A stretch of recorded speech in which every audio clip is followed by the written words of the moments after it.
ಬಹುಜನ ನಾಯಕ ಜೈ ಭೀಮ ಅಮರಗೊಳಿಸುವೆವು ನಿನ್ನ ನಾಮ. ಬಹುಜನ ನಾಯಕ ಜೈ ಭೀಮ ಅಮರಗೊಳಿಸುವೆವು ನಿನ್ನ ನಾಮ. ಬಹುಜನ ನಾಯಕ ಜೈ ಭೀಮ ಅಮರಗೊಳಿಸುವೆವು ನಿನ್ನ ನಾಮ. ಬಹುಜನ ನಾಯಕ ಜೈ ಭೀಮ ಅಮರಗೊಳಿಸುವೆವು ನಿನ್ನ ನಾಮ. ಶಪಥಗೈಯುವೆವು ಹಿಂದೇನೆ ಈ ದೇಶ ಆಳುವೆವು ನಿನ್ನಾಣೆ.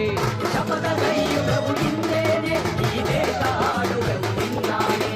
ಬಹುಜನ ನಾಯಕ ಜೈ ಭೀಮ ಅಮರಗೊಳಿಸುವೆವು ನಿನ್ನ ನಾಮ. ಬಹುಜನ ನಾಯಕ ಜೈ ಭೀಮ ಅಮರಗೊಳಿಸುವೆವು ನಿನ್ನ ನಾಮ.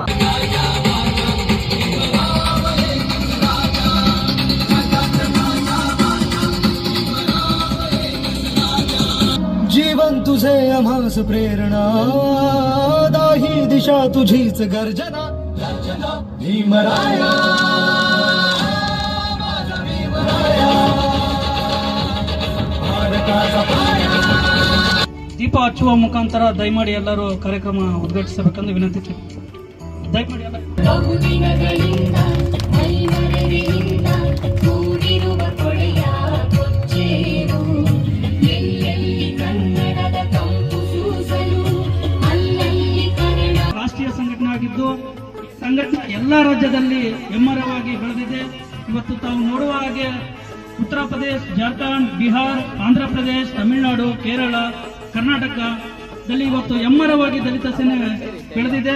ಈ ರಾಷ್ಟ್ರೀಯ ಸಂಘಟನೆಯನ್ನು ಕರ್ನಾಟಕದಲ್ಲಿ ಅಣ್ಣ ಹನುಮಂತಜಿ ಅಳಸಂಗಿ ಸಾಹೇಬರಲ್ಲಿ ನೇತೃತ್ವದಲ್ಲಿ ಇವತ್ತು ಸಂಘಟನೆಗಳಲ್ಲಿ ಯಾರಿಗೆ ಒಂದು ಅನ್ಯಾಯ ಆದರೆ ಧ್ವನಿ ಎತ್ತುವ ಏಕೈಕ ಸಂಘಟನೆ ಅದು ದಲಿತ ಸೇನೆ ಅಣ್ಣ ಹನುಮಂತಜಿ ಅಳಸಂಗಿ. ತಾವು ಅಣ್ಣ ಹನುಮಂತ ಅಳಸಂಗಿ ಸಾಹೇಬರು ವೃತ್ತಿಯಲ್ಲಿ ವಕೀಲರು.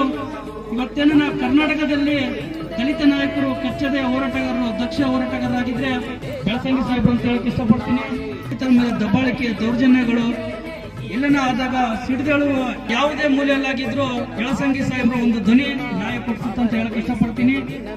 ಯಾವುದೇ ಉನ್ನತ ಅಧಿಕಾರಿ, DC, SP, ತಹಶೀಲ್ದಾರ್, ಸಮಾಜ ಕಲ್ಯಾಣಕ್ಕೆ ಯಾರೇ ಆಗಿರ್ಲಿ ನಿಂತ ಜಾಗದಲ್ಲಿ ಚಳಿ ಬಿಡಿಸುವಂತ ದಕ್ಷ ಎದೆಗಾರಿಕೆ ಅಣ್ಣ ಹನುಮಂತ ಅಳಸಂಗಿ ಸಾಹೇಬರಿಗಿದೆ. ಇವತ್ತು ನಮಗೆ ತುಂಬಾ ಹೆಮ್ಮೆ ಅನ್ನಿಸ್ತಿದೆ. ಯಾಕಂದ್ರೆ ಅಂತ ಒಬ್ಬ ಮಹಾನ್ ವ್ಯಕ್ತಿ, ಅಂತ ಒಬ್ಬ ದಕ್ಷ ಹೋರಾಟಗಾರರ ನೇತೃತ್ವದಲ್ಲಿ ಗರಡಿಯಲ್ಲಿ ಕೆಲಸ ಮಾಡ್ತಿದೀವಿ ಅಂತ ನಮಗೆ ತುಂಬಾ ಹೆಮ್ಮೆ ಅನ್ನಿಸ್ತಿದೆ. ಇವತ್ತು ಸಂಡೂರು ತಾಲೂಕಿನಲ್ಲಿ ಹಿರಿಯರಾದ ಹನುಮಂತಣ್ಣವರು, ಹೊನ್ನೂರಸ್ವಾಮಣ್ಣವರು ಹಾಗೂ ಜಿನಪ್ಪಣ್ಣವರು, ನಮ್ಮ ರಾಜ್ಯ ನಾಯಕರಾದ ಈ ಭಾಗದ ಕಟ್ಟೇಸಮ್ಮನವರ ನೇತೃತ್ವದಲ್ಲಿ ತುಂಬಾ ಗ್ರಾಮಗಳಲ್ಲಿ, ತಾಲೂಕು ಮಟ್ಟದಲ್ಲಿ, ನಗರ ಘಟಕದಲ್ಲಿ, ವಾರ್ಡ್ಗಳಲ್ಲಿ ತುಂಬಾ ಮುಂಚೂಣಿಯಾಗಿ ಸಂಘಟನೆ ಮಾಡ್ತಾ ಇದ್ದೇವೆ.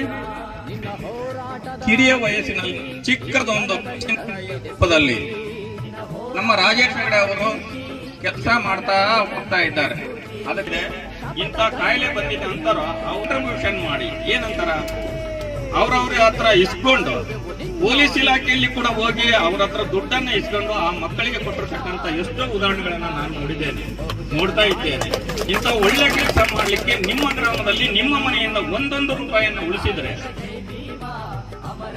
ಆ ಟ್ರೈಬಲ್ ಏರಿಯಾದಲ್ಲಿ ಇರ್ತಕ್ಕಂಥ ಮಕ್ಕಳಿಗೆ ನಿಮ್ಮ ಊರಿನಲ್ಲಿ ಒಂದು ಗ್ರಂಥಾಲಯವನ್ನು ತೆಗೆದುಕೊಂಡು ಡಾಕ್ಟರ್ ಬಾಬಾ ಸಾಹೇಬ್ ಅಂಬೇಡ್ಕರ್ ಹೇಳಿದ್ರೆ ನೀವು ಶಿಕ್ಷಣವಂತ ಆಗ್ಬೇಕಂತ ಹೇಳ್ತಾರೆ.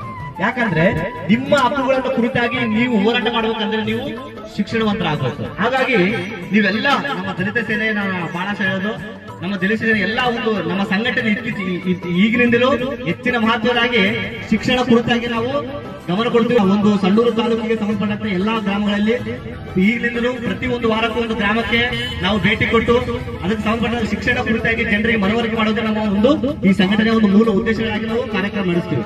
ಹಾಗಾಗಿ ಸಂಘಟನೆಗೆ ನೀವೆಲ್ಲ ಒಂದು ಅಣ್ಣನವರ ನಾಯಕತ್ವದಲ್ಲಿ ಮತ್ತು ಅಣ್ಣರ ಒಂದು ಮುಂದಾಳತ್ವದಲ್ಲಿ ನಮ್ಮ ಸಂಡೂರು ಒಂದು ತಾಲೂಕಿನ ಅಭಿವೃದ್ಧಿಗಾಗಿ, ವಿಶೇಷವಾಗಿ ನಮ್ಮ ದಲಿತ ಬಂಧುಗಳ ಒಂದು ಏಳಿಗೆಗಾಗಿ ಯಾವ ರೀತಿಯಲ್ಲಿ ಕಾರ್ಯಕ್ರಮಗಳನ್ನು ಆಯೋಜಿಸಿಕೊಳ್ಬೇಕು, ಯಾವ ಕಾರ್ಯಕ್ರಮಗಳನ್ನು ಹಮ್ಮಿಕೊಳ್ಬೇಕೆಂಬುದು ನಿಮ್ಮ ನಾಯಕತ್ವದಲ್ಲಿ ಒಂದು ಸಭೆಯನ್ನು ಕರಿಬೇಕಾಗಿ ನಾನು ನೆನೆಸ್ಕೊಳ್ತೀನಿ. ಯಾಕಂತಂದ್ರೆ ಈ ಒಂದು ಭಾಗದಲ್ಲಿ ಬಹಳ ಪ್ರಾಮಾಣಿಕವಾಗಿ ಕೆಲಸ ಮಾಡುವಂತ ಅನೇಕ ದಲಿತ ನಾಯಕರಲ್ಲಿ ಬಹಳ ಪ್ರಾಮಾಣಿಕವಾಗಿ ಮುಂಚೂಣಿರುವುದು ನಮ್ಮ ರಾಜೇಶ್ ಅಣ್ಣವರು. ಯಾಕಂತಂದ್ರೆ ಈ ಭಾಗದಲ್ಲಿ ನಾನು ಬಹಳಷ್ಟು ಸುಮಾರು ವರ್ಷಗಳಿಂದ ನಾನು ಅಣ್ಣನ ಜೊತೆ ನಾನು ಪ್ರವಾಸ ಮಾಡ್ತಿದ್ದೇನೆ. ನಮ್ಮ ಸಮುದಾಯಕ್ಕೆ ಯಾವುದಾದ್ರೂ ಒಂದು ಸಮಸ್ಯೆ ಆದಂತ ಸಂದರ್ಭದಲ್ಲಿ ಈ ಭಾಗದಕ್ಕೆ ಜನರಿಗೆ ಮೊದಲನೇದಾಗಿ ಸ್ಪಂದಿಸಿರುವಂತ ಏಕೈಕ ವ್ಯಕ್ತಿ ಅಂತಂದ್ರೆ ರಾಜೇಶ್ ಹೆಗ್ಡೆ ಅಂತಂದ್ರೆ ತಪ್ಪಾಗಲಾರದು. ಹಾಗಾಗಿ ಒಂದು ಯುವ ನಾಯಕನನ್ನು ನಾವು ಬೆಳೆಸಬೇಕು. ಯುವ ನಾಯಕನನ್ನು ಈ ಗ್ರಾಮದ ಈ ಒಂದು ಭಾಗದಲ್ಲಿ ನಾವು ಎಲ್ಲಾ ರೀತಿಯಲ್ಲಿ ನಾವು ಅವ್ರನ್ನ ಬೆಂಬಲವಾಗಿ ನಿಂತ್ಕೊಂಡು ಬೆಳೆಸಬೇಕು. ಹಾಗಾಗಿ ಅಂಥ ಸಂದರ್ಭದಲ್ಲಿ ಅಣ್ಣರ ಮಾರ್ಗದರ್ಶನ ಇರ್ಬೋದು, ಅಣ್ಣರ ನಾಯಕತ್ವದಲ್ಲಿ ಇರ್ಬೋದು, ಎಲ್ಲಾ ವಿಚಾರದಲ್ಲಿ ನಾವು ಅವರನ್ನು ಮುಂದುವರಿಸಿದಾಗ ಸಂಡೂರು ಭಾಗದಲ್ಲಿ ನಮ್ಮ ವಿಶೇಷವಾಗಿ ನಮ್ಮ ಒಂದು ದಲಿತ ಗಿರಿಗಳಲ್ಲಿ ಅಭಿವೃದ್ಧಿಗೆ ನಾಂದಿ ಪ್ರಾರಂಭವಾಗಿದೆ. ಇದು ದಲಿತ ಸೇನಾ ಸಂಘಟನೆಯ ಉದ್ಘಾಟನೆಯ ಇದೇ ಒಂದು ಪ್ರಾರಂಭದ ಮುಖಾಂತರವಾಗಿನೇ ಈ ಒಂದು ಸಂಡೂರಿನ ತಾಲೂಕಿನಲ್ಲಿ ಒಂದು ದಲಿತ ಗಿರಿಗಳಲ್ಲಿ ಅಭಿವೃದ್ಧಿಯ ಒಂದು ಪಥವು ಪ್ರಾರಂಭ ಆಗಿದೆ ಎಂಬುದು ನನ್ನ ಅನಿಸಿಕೆ. ಹಾಗಾಗಿ ಅವ್ರನ್ನ ಎಲ್ಲಾ ವಿಚಾರದಲ್ಲಿ ನೀವು ಬೆಂಬಲಿಸ್ತಾ ಹೋಗ್ತಿರಲ್ಲ, ಈ ಒಂದು ಮುಂದೊಂದು ದಿನ ಒಂದು ದೊಡ್ಡ ಕ್ಷೇತ್ರವಾಗಿ ಅಭಿವೃದ್ಧಿ ಕ್ಷೇತ್ರವಾಗಿ ಕಾಣ್ತದೆ ಎಂಬ ಒಂದು ಆಶಯದಿಂದ ಈ ಒಂದು ಕಾರ್ಯಕ್ರಮದಲ್ಲಿ ಮಾತನಾಡಲು ಅವಕಾಶ ಕೊಟ್ಟಂತ ಎಲ್ಲ ನನ್ನ ದಲಿತ ಬಂಧುಗಳಿಗೆ ನಾನು ಮೊದಲದಾಗಿ ವಿಶೇಷ ಅಭಿನಂದನೆ ಸಲ್ಲಿಸ್ತಾ ನನ್ನ ಮಾತು ಮುಗಿಸ್ತೇನೆ. ಜೈ ಭೀಮ್. ಈ ಒಂದು ಹಳ್ಳಿಗಳಲ್ಲಿ ಪ್ರತಿ ಒಂದು ಸಮಸ್ಯೆಗಳಿದೆ. ಆ ಸಮಸ್ಯೆಯನ್ನು ಹೋಗಲಾಡಿಸುವುದಕ್ಕೆ ಒಂದು ಸಂಘಟನೆ ಬೇಕು. ಆ ಸಂಘಟನೆ ಬೇಕಾದ್ರೆ ಈಗ ಅಸ್ಪೃಶ್ಯತೆ ಬಗ್ಗೆ, ಸಮಾನತೆ ಬಗ್ಗೆ ಹೋರಾಡಿದಂತ ವ್ಯಕ್ತಿ ಡಾಕ್ಟರ್ B.R. ಅಂಬೇಡ್ಕರ್. ಅಂಬೇಡ್ಕರ್ ಅವರು ಅನೇಕ ಹಿಂದುಳಿದ ವರ್ಗಗಳಿಗೆ ಆಮೇಲೆ ಅಲ್ಪಸಂಖ್ಯಾತರಿಗೆ ಪ್ರತಿಯೊಬ್ಬರಿಗೆ ಇಲ್ಲಿ ಜಾತಿ ಭೇದ ಭಾವ ಯಾವುದೇ ಇಲ್ಲ. ಇಲ್ಲಿ ಬರೀ ದಲಿತರಿಗೋಸ್ಕರ ಮಾತ್ರ ಸಂವಿಧಾನ ರಚನೆ ಮಾಡಿಲ್ಲ. ಪ್ರತಿಯೊಂದು ನಮ್ಮ ದೇಶದಲ್ಲಿ ಪ್ರತಿಯೊಬ್ಬಂತ ಹುಟ್ಟಿದ ಜಾತಿಗಳಿಗೆ ಎಲ್ಲರಿಗೂ ಅನುಕೂಲ ಮಾಡಿಕೊಟ್ಟಂತ ಏಕೈಕ ವ್ಯಕ್ತಿ ಅಂದ್ರೆ ನಮ್ಮ ಡಾಕ್ಟರ್ B.R. ಅಂಬೇಡ್ಕರ್. ನಾವು ಈ ಸಂದರ್ಭದಲ್ಲಿ ಹೇಳಕ್ಕೆ ಇಷ್ಟಪಡ್ತಾ ಇದ್ದೀವಿ. ದಲಿತ ಸೇನೆ ಗ್ರಾಮ ಘಟಕ ಉದ್ಘಾಟನಾ ಕಾರ್ಯಕ್ರಮದಲ್ಲಿ